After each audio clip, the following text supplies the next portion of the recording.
petit déjeuner débat ce matin sur la contribution des arts de la table à la transmission de la culture alimentaire. C'était assez intéressant parce que dans le public et les gens qui intervenaient, il y avait aussi bien des gens de cette industrie-là, enfin de ce monde alimentaire, que des représentants de manufacture,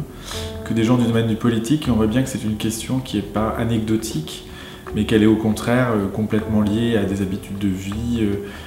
assez profondes aussi dans l'identité française, et puis qu'elle a des répercussions politiques, environnementales, économiques, culturelles, artistiques, et que c'est un vaste tout assez intéressant et qui montre que cette dimension culturelle, une fois de plus, est présente dans un domaine important de l'art de vivre français. Cette transmission des arts de la table, du goût des arts de la table dans les familles, elle est intimement liée à la question justement de la transmission du goût aussi pour la culture culinaire et gastronomique. Parce qu'à partir du moment où on explique à des enfants que voilà, tel plat se fait ainsi, qu'on peut le présenter comme ça, la présentation même du plat, sa composition, son image, son aspect même artistique a une résonance évidemment sur l'élément, l'objet sur lequel on va le présenter. Et je crois que c'est là encore un tout,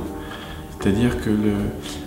c'est en passant par la culture alimentaire que l'on peut transmettre ce goût de l'art de la table. Le goût des beaux objets, ça se travaille, et là encore il est, je pense, très universellement partagé. Un très bel objet peut être un objet fait par une maison de renom, comme un objet très simple.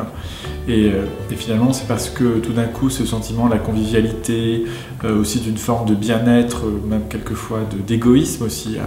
voilà, avoir le plaisir de quelque chose qui n'est que pour soi et que l'on partage en même temps avec les autres, ce qui est le paradoxe, voilà, peut contribuer à donner envie justement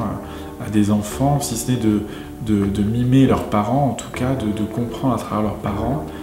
ce que fait l'intérêt justement d'avoir une jolie table, de présenter joliment les choses quand on s'intéresse à la nourriture.